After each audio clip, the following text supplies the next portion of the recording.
Well, we are at 9 o'clock and it is July 12th. We're doing our brunch and learn with community action a week later than usual. We appreciate you all being flexible with us. We typically do these brunch and learns on the first Wednesday of the month. And just want to say thank you and welcome to everyone who is here. The reason that we do these community action brunch and learns is to help our own staff and partners, other nonprofits and businesses get a better understanding of a big community need. And then we talk about partnerships. What is community action doing with other organizations, governments, business to address that community need? And then we do a deep dive into community action's role on that issue. I'm Liz Jennings, Director of Community Engagement with Community Action of Skagit County, and I'm very happy to be with you here today. It is a brunch and learn. We used to do these over the lunch hour before the pandemic. My brunch is coffee. Feel free to eat a snack or have your morning beverage of choice. And today we are going to help you put some faces to names and programs. We're going to hear about how to make good referrals and how community action can partner with businesses, employers, and landlords.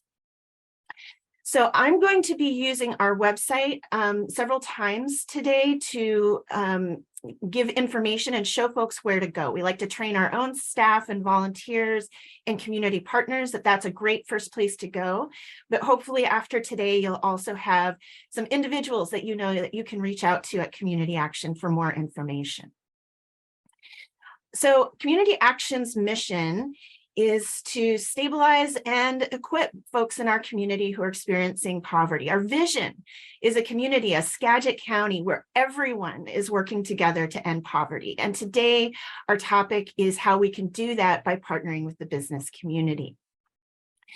So we're going to start today with Marissa Davison from our Education and Employment program.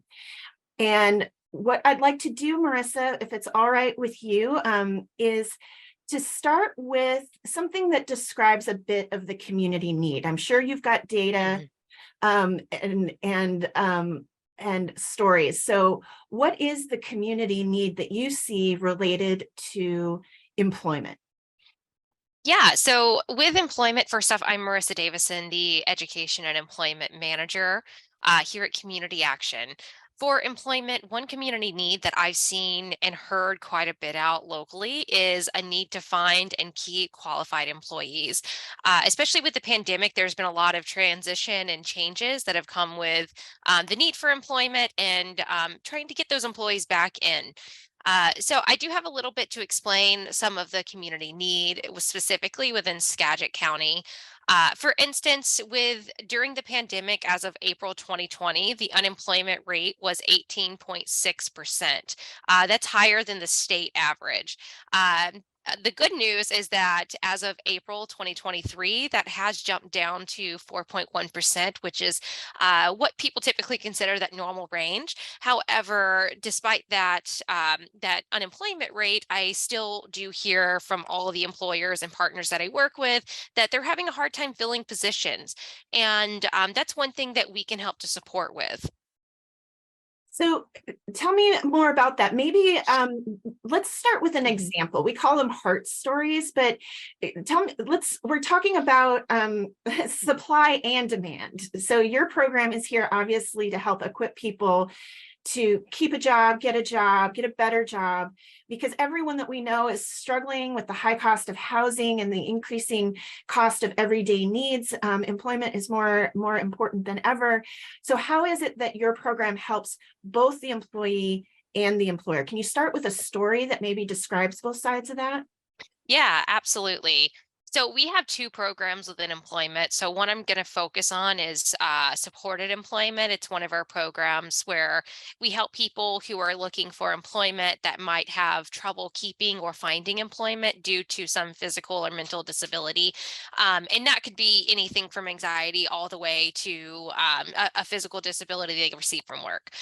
So one example that I have is We have a lot of people, for instance, in this past 2 months, I would say, we've helped to gain, or we've helped 6 people gain and keep employment just within that time frame. One example is we had a man who came in and he was searching to find a better job from what he currently had. He was experiencing some mental discomfort with the job that he has and was wanting to find something that he was comfortable doing and wanting to improve on his skills. So we were able to help him gain employment through coaching and helping him with his resume, to find employment with an employer who was looking to fill a position that had been open for about 3 months. He's still at that position. We're really thankful for that. And we've also done on the job coaching, as long as the employer is okay with us coming in to help support every now and then. It's been a great fit so far, and he seems to be loving it. And last we heard, the employer is really happy. Oh, Liz, you're on mute. Thank you. So that's fantastic. And so you don't your services, can you say a little bit about how the employment program services not only help people get a job, but how they keep a job and how that's beneficial to a business? Yeah, definitely. One thing that we've seen a lot, and that I'm sure a lot of you have heard about, is the cost and the impact that turnover with employees has. It costs typically 1.5 times, or even more than that, to hire a new employee rather than to keep it. So one thing that we've been able to do is be kind of like that middleman between the employer and the employee, to find ways to help support both, and to make both parties happy with that. It could be that the employee might need a little bit more training. And so one thing we can do is help to find that person training, whether it be getting their GED, continuing higher education. It could be help to get a certification in order to move up in their current job. That's one that I've seen that's really common within that. And with the employer, of course, that's also helpful, because in that way they get to keep that employee for a longer period of time, and get the support. So it's not just all on the employer to train that employee, and to help them with maybe some soft skills that they might need, whether it's time management, or even just finding transportation to get to work. So is there a cost to employers in working with your program, or how is it that your program can help employers save money? Yeah, so there is no cost to employers. I've actually had that question quite a bit when I come in and talk to employers, because it sounds like such a great program that they get to help have people find them employees for them. So that helps to save on the recruitment process. That helps to save with the retention process as well. Other ways that we've been able to help support is, one of our programs is called Work First, and within that we have something to where, or an option where employers can agree to hire someone, and we can pay for their wages that they would get hired for 433 hours. That helps, that can be, depending on how many hours they work a week, anywhere from 2 months to 4 months.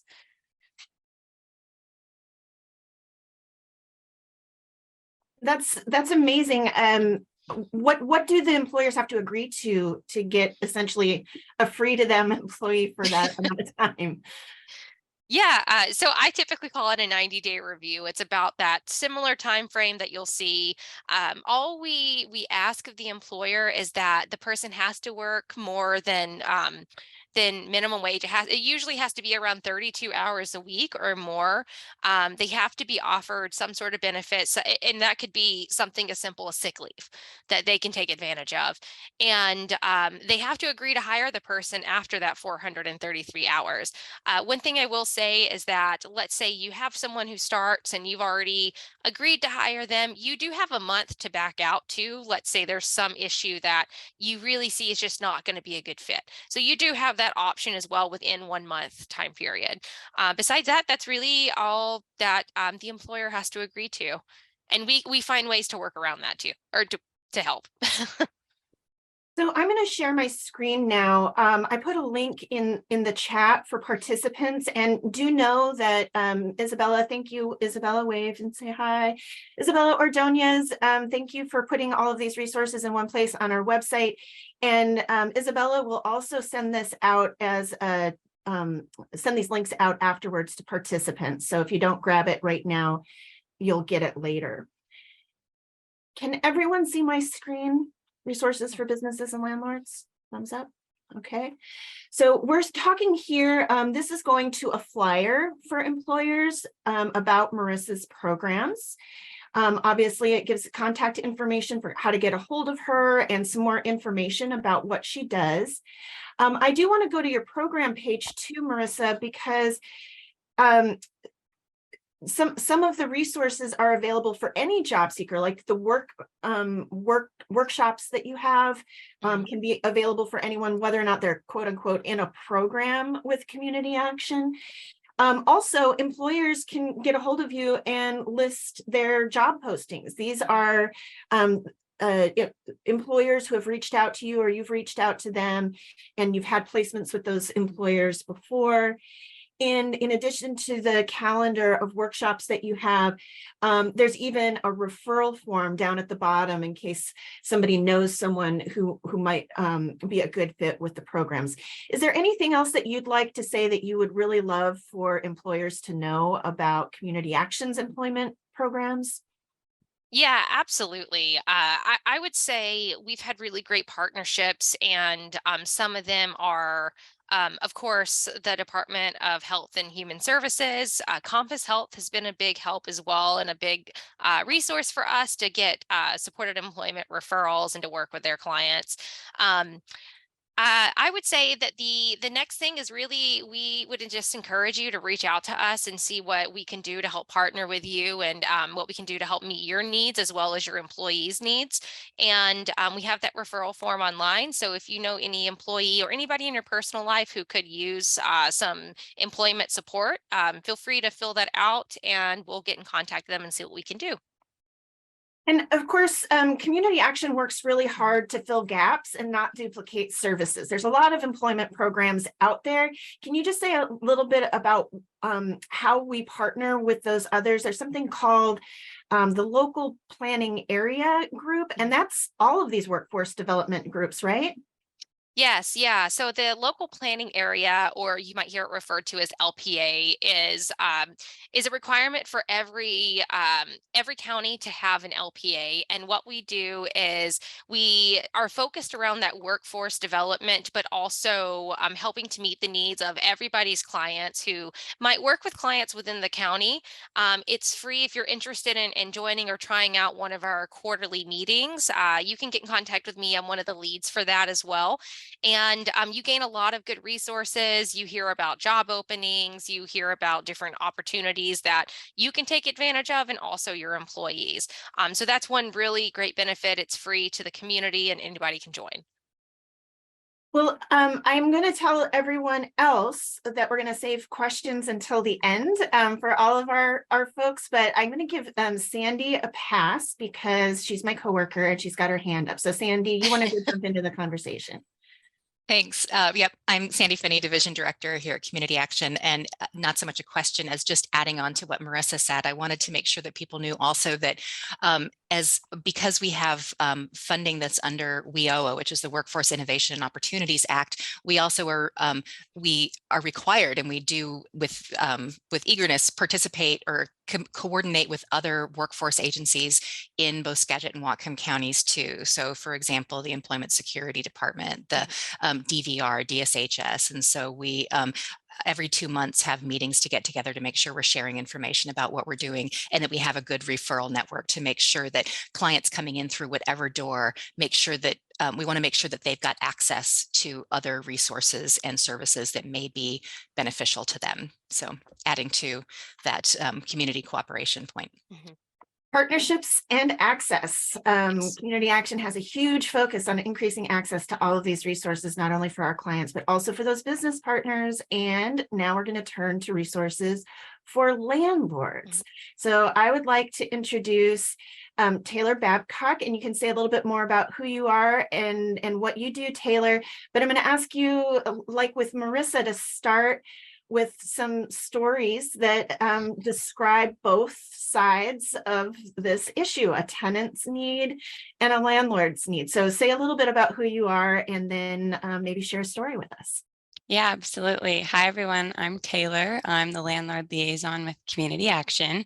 My main role here at the agency is to establish, maintain, and strengthen those relationships with local landlords and property managers. I'm always looking for affordable housing opportunities for our clients in the Skagit area. Huge need, few and far between. So it's been great, but I could go on and on about all the amazing stories that we've had very recently as well. But one that struck a chord with me personally, we had a client that transitioned from a hotel stay to an apartment.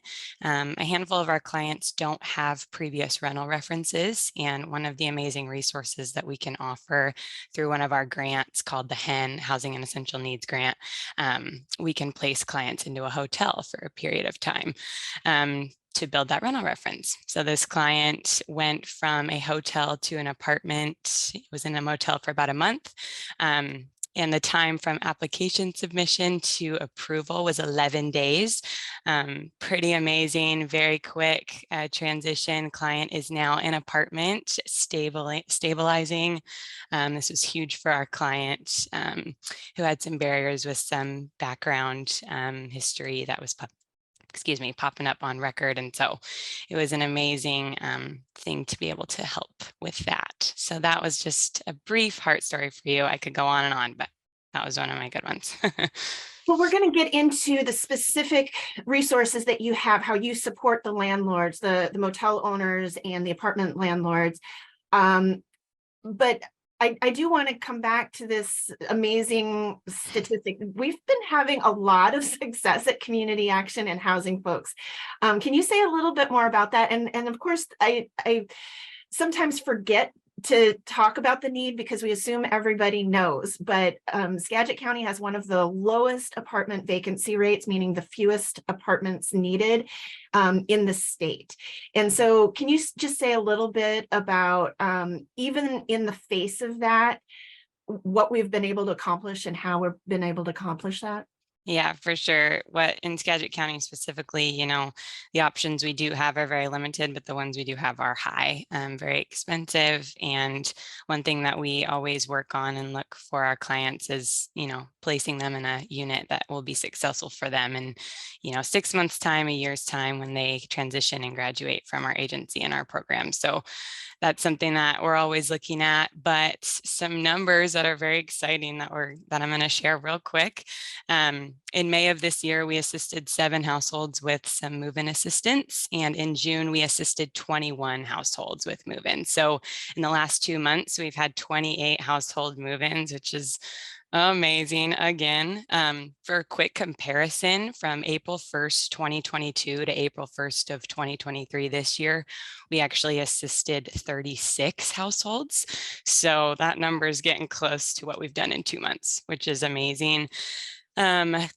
Again, huge need, always looking for landlords that are willing to work with, clients that have some barriers with regards to things that can pop up on their backgrounds, on their screenings, all of that, but also work with us for affordability. So. And Taylor, I do want to acknowledge that part of the success that we've had at Community Action, I should say, part of the success our clients have experienced using tools and resources at Community Action is in part because so many of our partners have been opening new housing. Community Action opened Cascade Landing. Catholic Community Services opened Martha's Place.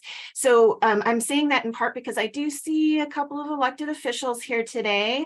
We're glad that you're with us. And of course, we need those upstream solutions. We need the housing, someplace for folks to actually go to be able to toot our own horn that we were able to help them.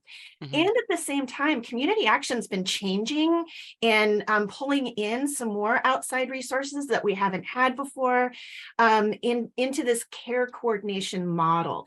And that is putting the individual, the household at the center of solutions, finding out what their goals are, providing tools and resources, and really increasing what others might call in case management. And partnering with other organizations to help them be successful. But can you tell us a little bit more specifically about what landlords can expect in partnering with community action? Yeah, absolutely. The first is just getting to know a little bit more about what we offer at our agency with regards to our rental assistance programs. We have programs that are one-time assistance, short-term assistance, long-term assistance. We can provide assistance up to 24 months sometimes. Sometimes we have households that just need that light touch assistance with move-in costs, first and last deposit, all of that good stuff. For landlords working with our eligible clients in these programs, you can expect to receive guaranteed rent in full and on time, which I know is very important. We can provide ongoing case management for our clients, which is huge, along with regular home visits, which again just provides some extra eyes on the property, which I know is very important for a lot of landlords and property managers. We also can complete housing quality standard inspections prior to client move-ins, which is huge. So again, I would encourage you, I know Liz is going to probably pull it up, but we have a landlord resources landing page on our website that's full of helpful information and kind of includes what the next steps would be if a landlord does decide to partner with us, and kind of where we go from there. So yeah, we would love any and all partnerships. And I'm going to ask you to say a little bit more about those partnerships.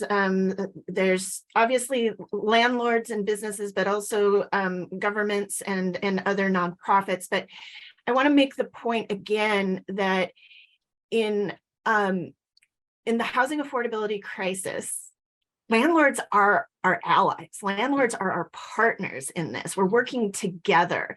And we have some landlords who've been working with community action for years to rent, for example, transitional housing for formerly homeless veterans, specific populations, and other landlords who are just working hard to, they need to make a profit, but they're working hard to keep their rents as low as they can because they believe that people should have a safe and affordable place to call home. So just a big shout out to anyone on the call who's a landlord, or if you know one, refer them over to community action because we'd love to work with you. What are some of those other partnerships related to housing, Taylor? Yeah, we have a good amount. I just want to express, how much gratitude we have for the landlords that we've worked with for a while now. We can't do the work that we want to do without you. It's huge. It's very important. And we're always looking to expand those relationships. So a few that we've worked very closely with is Skagit County Public Health. Colshan Properties has been huge. Catholic Services, Martha's Place has been a huge resource and opportunity for our clients. Skagit Housing Authority, Cascade Landing Apartments has helped immensely with the housing numbers. Our private landlords that help our clients get those affordable housing opportunities. And recently, a lot of our motel partners, we've worked with a few here locally, but the few I wanted to quickly shout out were Motel 6 in Burlington, Quality Inn, Days Inn, and West Winds in Mount Vernon. We've created a great relationship with all of those motels, and it's been a great resource to be able to provide to our clients. So. And we've been talking about landlords focusing on apartments, but why is Community Action's program a resource? How is it a resource for motels, hotels? It's an amazing resource for motels, to fill those vacant rooms that they have. it's sort of a win-win. We get to place our client while they get to fill the room. They also are very willing to provide those rental references, like I mentioned earlier. That's huge when a client is transitioning from a motel to an apartment. They're just really right along our clients and helping us immensely. So it's a great resource. And how is it that you help folks be a good tenant? Oh goodness sakes, it's an ongoing conversation. One thing that we are revamping right now is our renters education course that we're very excited about. We are hoping to provide this to all clients that walk through our door. And that will be done virtually, and they'll learn, how to be a good tenant, how to read a lease, common lease violations, all that good stuff, terminology. So coaching them in the motel is a great first step. It can greatly affect your future housing opportunity. So we emphasize, what needs to be done while they're there. And it's an ongoing learning opportunity for everyone involved. So. Yeah, and I think one of the things that we're kind of talking around and haven't addressed specifically is especially helping people who perhaps have been unhoused for some time can be challenging. And scary for some people. And it can bring up a lot of stuff. So having you as a landlord liaison to be that go-between with the tenant and the property owner is really important. So thank you for all you're doing, Taylor, and congratulations to the team. Those housing placement numbers are amazing.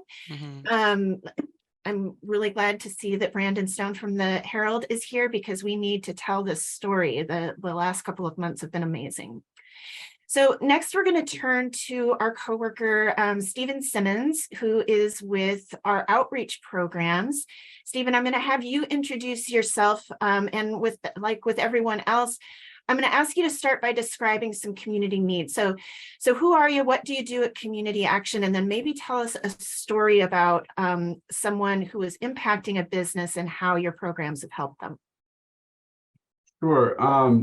My name is Stephen Simmons. I am the Outreach Program Manager here at Community Action.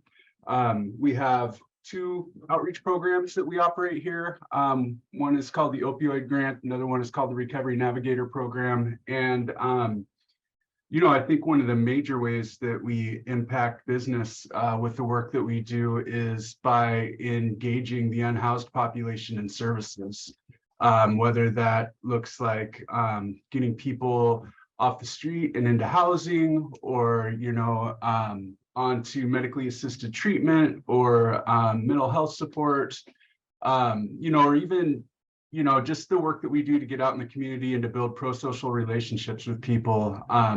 All those things kind of add up to lessening the impact on business that the unhoused community has.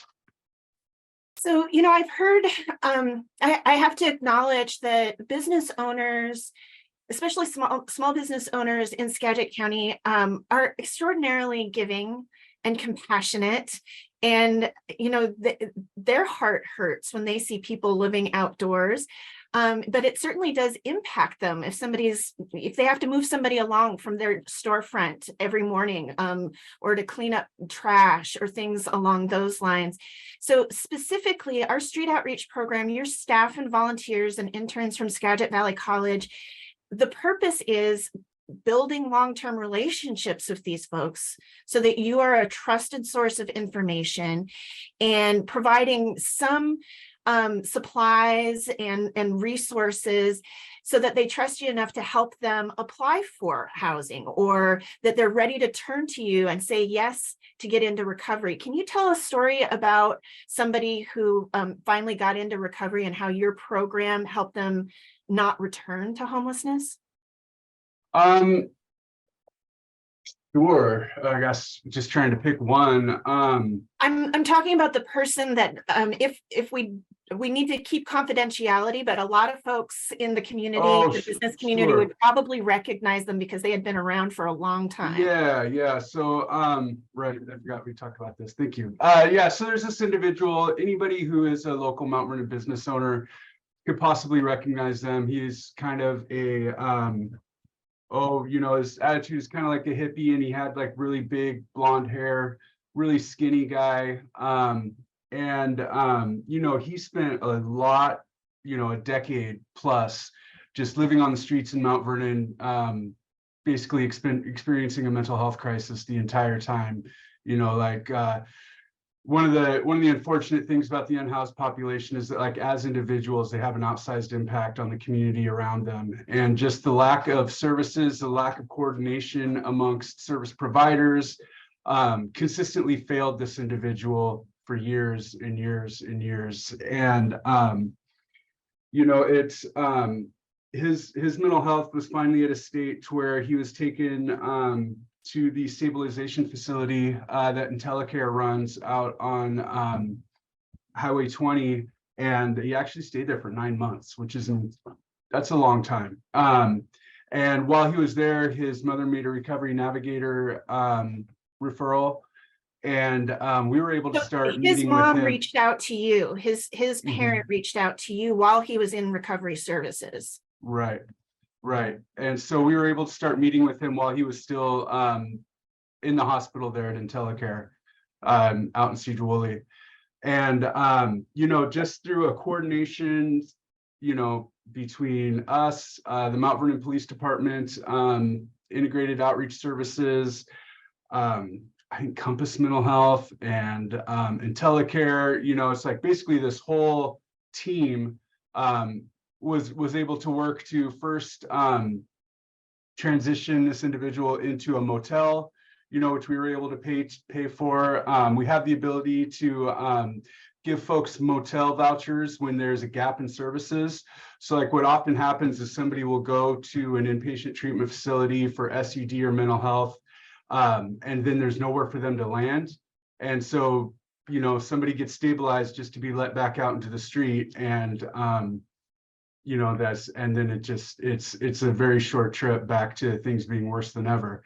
So you know, in those specific instances where there's a gap in services, say you get out of this place and then there's another place for you to go, but there's an interim, we're able to place folks with R&P dollars into motel vouchers. And so this individual finally, long story short, ended up signing a lease at Martha's Place. So we're really excited about that. So a decade on the streets, and through coordination with other partners, our outreach services were able to help somebody not hit the streets again. And I appreciate the way you said that, Stephen, because sometimes there's misinformation in the community that community action, like send someone to community action because they can put them up in a motel if they're experiencing homelessness or at risk. And that's not the case. What you're talking about is a very specific situation where there are dollars earmarked for someone in that situation where you're trying to prevent them from getting unstable so that they're able to get from, say, a recovery institution into permanent housing, like an apartment at Martha's Place. So thanks for providing that clarity. I'm going to show your website now, your webpage. And can you just say a little bit about who and how can make a referral? Like if I'm a business owner and I've become friendly with that person who's been sleeping in my doorway, and I care about them. I just don't want them to scare away my customers. I want them to be safe. I want them to find a home, but I don't know what to do. What can the Recovery Navigator program do if I reach out to you? Yeah, well, first off, I just want to say that it's okay also to be frustrated and angry with people. You know, like when I'm talking to the general public, I talk about, you know, when people think about the unhoused population, they tend to think of the garbage that they see, or the bags that folks are carrying, or the signs that they're holding, and they don't see the individual. But I think it's a little different when I'm talking to small business owners. They often are sort of familiar with the individuals who are involved in this. And, you know, when every day part of your routine is picking up garbage, moving people along, cleaning up human waste, like it's okay to be angry about that, I guess. So I don't want to say, like, you know, it's, anyways, I digress. But yeah, let's go back to the website, please.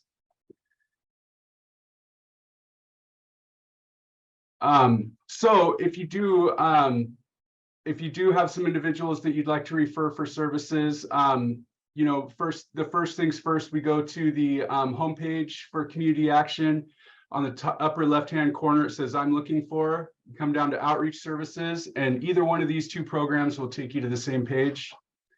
And then you scroll down about 25% of the page, and here's our referral form for the Recovery Navigator program. So, you know, you are free. Anyone in the community can make a referral into the Recovery Navigator program. Who the program is really designed for is for individuals who are at imminent risk of arrest due to unmet behavioral health needs. You know, we're trying to lessen the impact of unmet mental health, SUD, and other sort of behavioral health needs in the unhoused community on the criminal justice system. Move away from incarceration as like our de facto response to mental health. And Even what is SUD? What's that? What is SUD? Oh, substance use disorder. Sorry. Yep. Drug addiction. So, you know, but those are determinations that we'll make. Like I always try to tell people, like, you can never go wrong making a referral. Please just, if you know somebody you think that needs help, make a referral, because even if we don't take them on as a, give them like a long-term case manager, you know, so we have that long-term relationship, like we're still going to meet with that individual. We're going to determine their needs and offer stabilization services as best as we can. And then they're on the radar for the rest of our team who's out doing regular outreach and that sort of thing.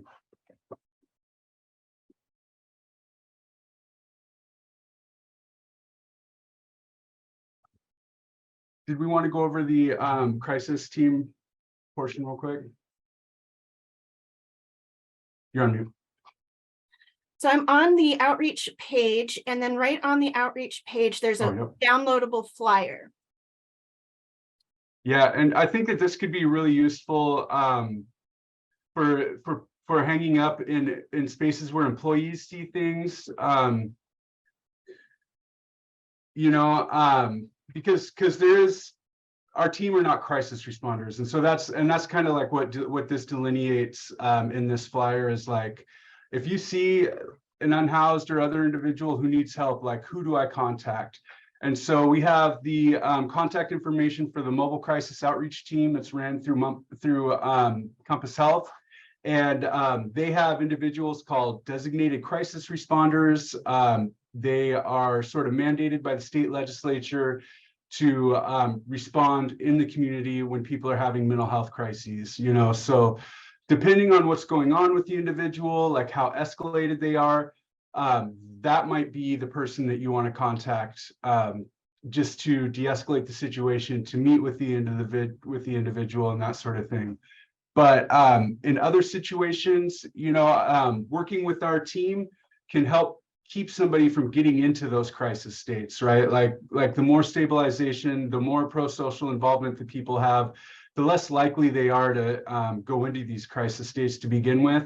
And so for other folks that just, you know, could be loitering, could just be, like I said, having that outsized impact on your day-to-day business, you know, please feel free to make a referral to us as well. Stephen, you mentioned working with multiple partners. Obviously, community action can't do all of this alone. You mentioned working with law enforcement. What are some of those other powerful partnerships? Because you mentioned how, for example, in the story you shared, the individual who is unhoused, living on the streets for a decade, it was in part because of fragmented or insufficient services and a lack of coordination. How is that changing? What are these partnerships? How does this look now? Who are we working with to make sure that that isn't the case anymore?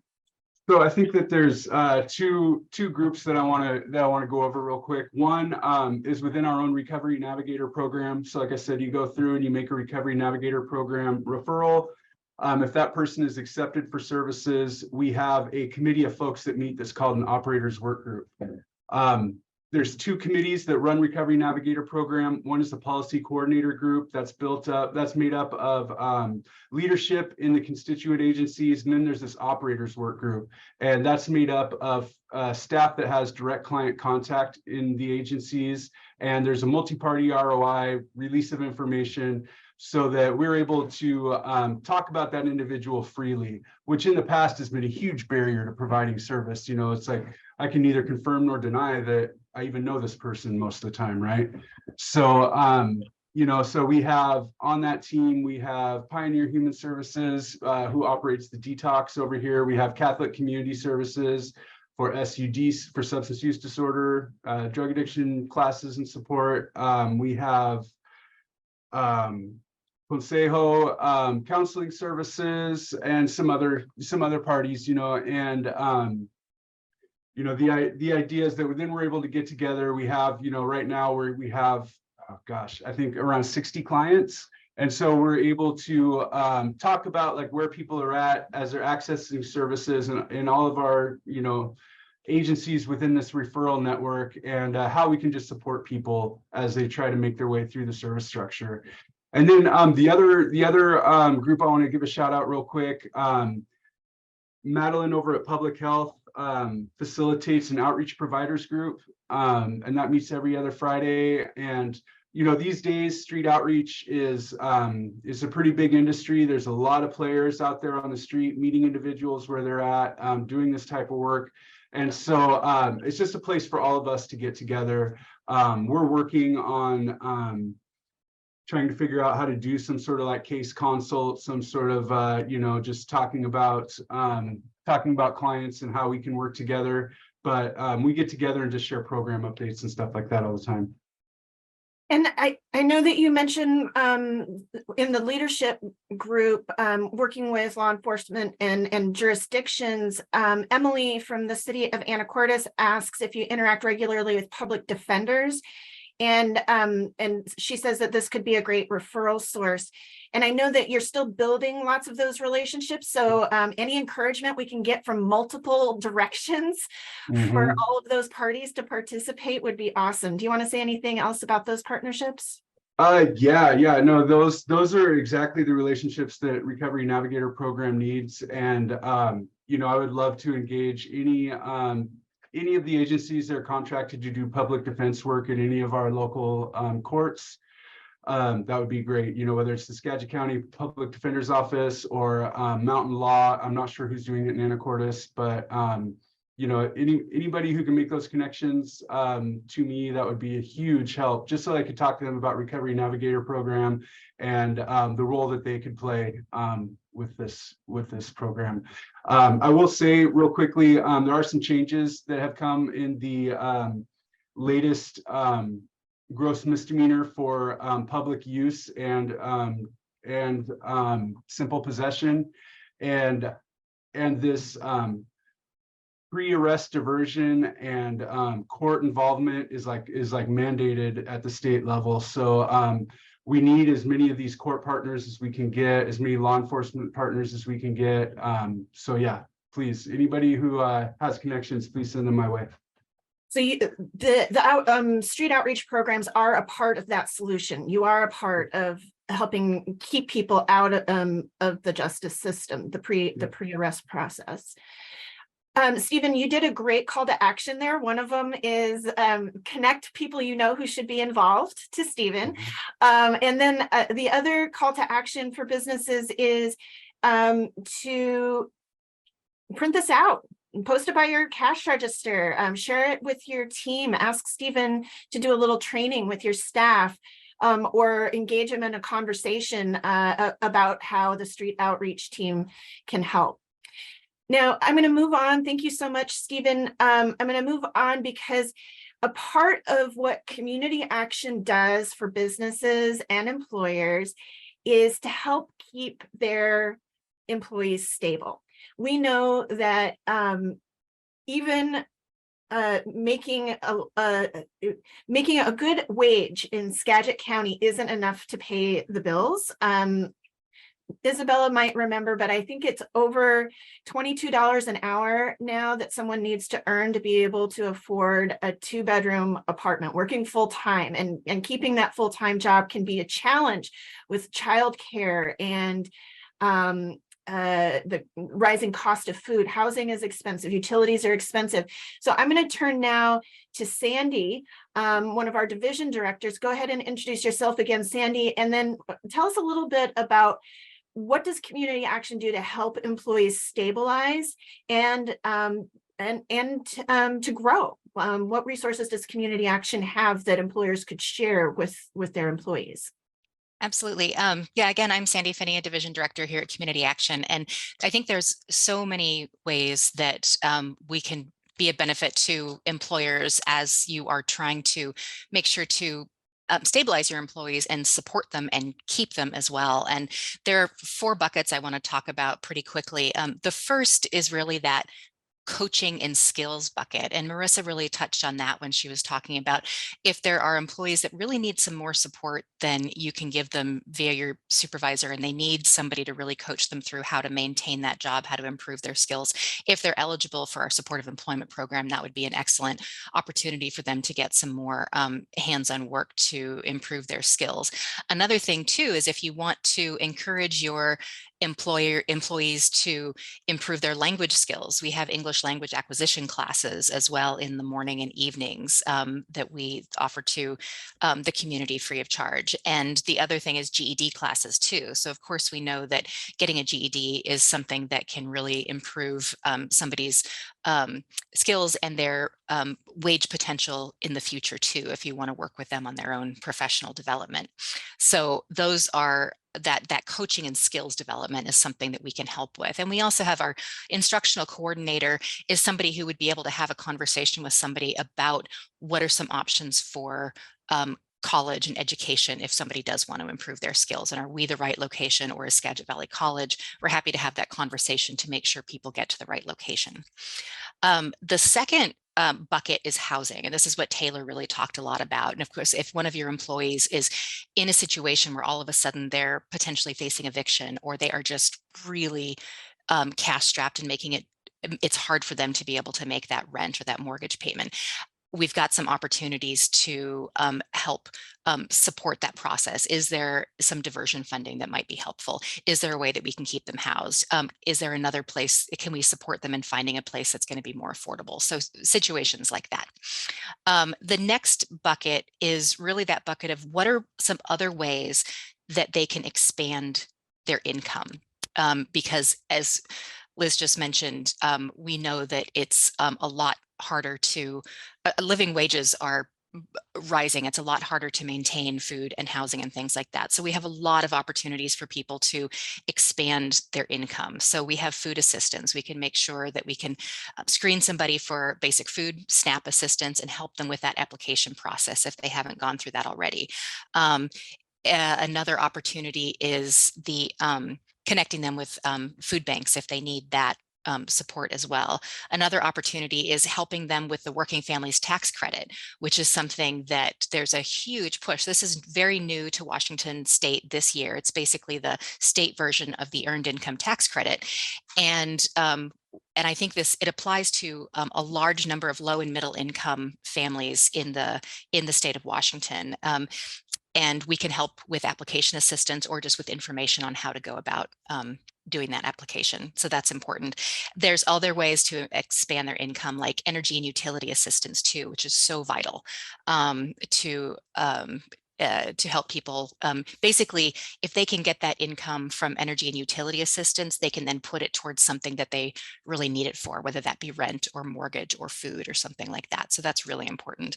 Another thing is WIC. So if you have an employee who is pregnant or has young children, or their spouse is pregnant, this is one of the ways that, one, we're improving nutrition, and they can get vouchers to be able to pay for some food, but they're also getting nutrition education, which prevents malnutrition and hunger. And that's so important, that prevention piece. Transportation support as well. If one of your employees is like, oh my gosh, my car just broke down, what do I do? There's some opportunities. We have bus passes. We've got some some ways to be able to support people with transportation. Sometimes if they're part of another program, we might be able to, depending on the situation, help with some car repairs. So it depends on the situation.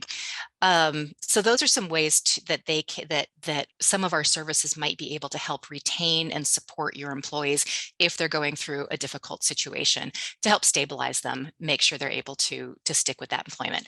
And the last bucket I think is so important is if you want to give your employees an opportunity for community engagement in some way. We've got some great opportunities for volunteering that are wonderful ways to improve skills and to incentivize employees to give back to their community in a different way. So lots of volunteer opportunities, including some GED tutors and volunteer drivers and people who help with senior and disabled yard work. And I'm probably missing a bunch. Those are the ones that come to my head immediately. There's a lot of opportunities. So that's a great way to do it. We even have internships if you want to support your employees' professional development. We can talk about what that looks like. So those are the 4 buckets of ways that we can support, or we can help you as employers support your employees. Thank you, Sandy. And that's a lot. We don't expect everyone to remember it all. We often hear in the community, wow, community action does so much. And so the big takeaway is there's not a wrong time to call us. So the phone number is down at the bottom of our webpage. We have resource centers, front doors in Mount Vernon, Concrete, and now in Anacortes. So when in doubt, have that employee give us a call. And then on our website, if you're looking for those flyers, there is one that's really easy to share. That's an overview, very simple. Thanks to Isabella and Josh for putting this together. And we often go to employers and talk with their employees about these resources. So that's another way employers, businesses can engage with us, is they can have us come and chat. We've done it with businesses, labor unions, and other groups. So this is that overview flyer that again is available from our website. You could circle one of these things like food or housing and encourage that employee or help them give us a call on one of their work breaks. So I want to thank everyone who's shared today. We are going to have time for a little bit of question and answer with the group. So if you've got any questions, you can put them in the chat. And yes, we are recording this. You'll get the link in your email as follow-up, along with where to find all of these great resources on our website. I do want to wrap up by just saying that there are a lot of other ways that community action partners with businesses.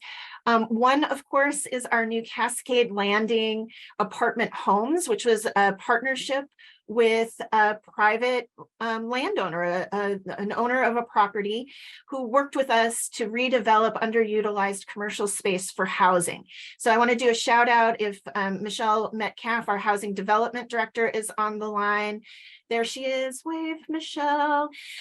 We would love to connect to anyone who might have some vacant space and is curious about the possibilities. We can connect you to Michelle. I do want to note as well that Community Action partnered with EDASC, the Economic Development Alliance of Skagit County, to start the Skagit Housing Consortium. So that's all the private, for-profit, nonprofit developers, cities, other interested parties who really are committed to coordinating around developing more housing that is affordable to workers and others in Skagit County.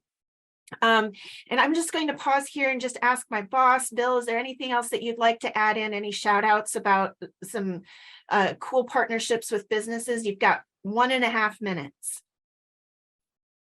Thanks, Liz. Yeah, Bill Hinkle, Executive Director, Community Action. To your list, I just add the chambers.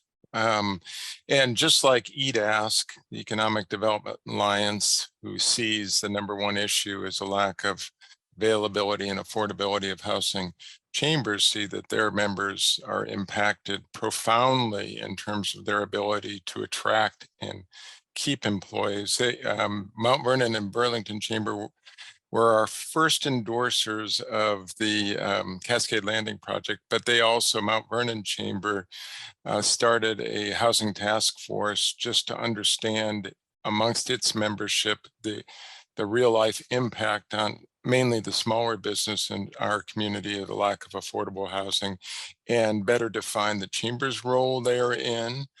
And Liz, I'll hand it back to you, but I know our Latinx Advisory Committee has done incredible work often with chambers and other partners in terms of how to recruit and keep multilingual employees, which is just another aspect of work with local business that's really profound and important, especially in Skagit County. All right, Sandy, you've got your hand up, but we do want to leave time for a couple of questions, so please make it brief.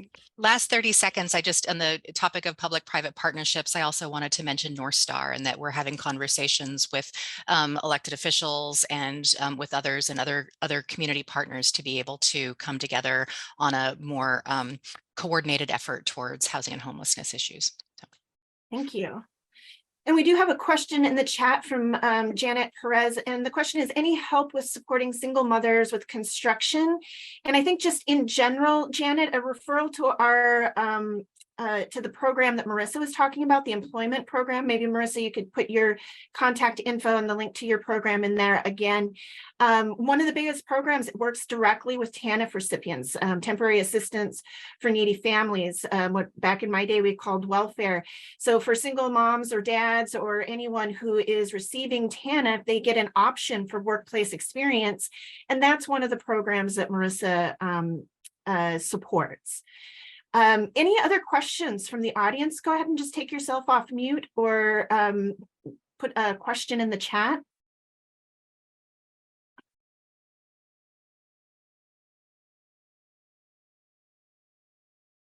Any other questions about community action and how we support our business and landlord and employer partners?